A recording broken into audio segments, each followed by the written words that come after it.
मेरी सभी प्यारी सखियों को नमस्कार।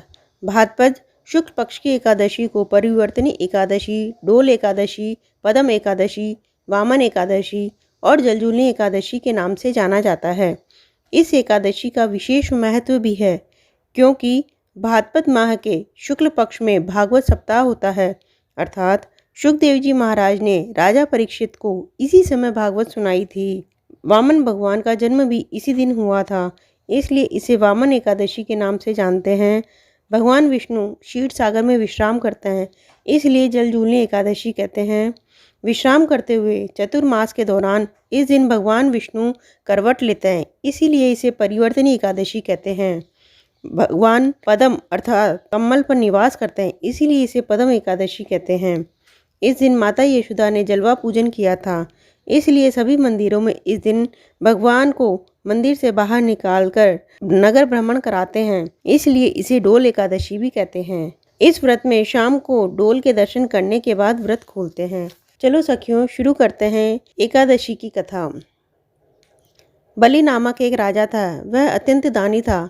वह वेद सूक्तों से भगवान विष्णु का पूजन करता था तथा नित्य ब्राह्मणों को दान दक्षिणा प्रदान करता था। अतिथियों का सत्कार करना, पूजन पाठ करना, ब्राह्मणों द्वारा यज्ञ कराना, यही उसके मुख्य कर्म थे।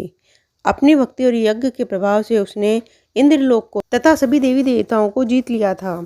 एक दिन सभी देवता एकत्र होकर भगवान विष्णु के पास गए और उनकी स्तुति करने लगे। तब भगवान ने वामन रूप धारण किया। वामन ब्रह्मचारी बालक के रूप में भगवान विष्णु ने महाधनी राजा बलि से 3 पग भूमि देने की याचना की। राजा बलि ने इसको तुच्छ सी याचना समझकर 3 पग भूमि देने का संकल्प लेकर दान दे दिया। तब भगवान विष्णु ने अपने रूप को बड़ा करके भूलोक में पग, भूवलोक में जंगा, स्वर्गलोक में कमर, महलोक में पेट, जनलोक में हृदय, यमलोक में कंठ की स्थापना कर दी। सत्यलोक में मुख और उसके ऊपर मस्तक स्थापित कर दिया। यह देखकर सूर्य, चंद्र, इंद्र आदि सभी देवता वेद सूक्तियों द्वारा भगवान की स्तुति करने लगे। तत्पश्चात राजा बलि से भगवान ने कहा, राजन, एक पग से पृथ्वी, दूसरे से स्वर्गलोक पूर्ण हो गए, अब तीसरा पग कहाँ रखूं?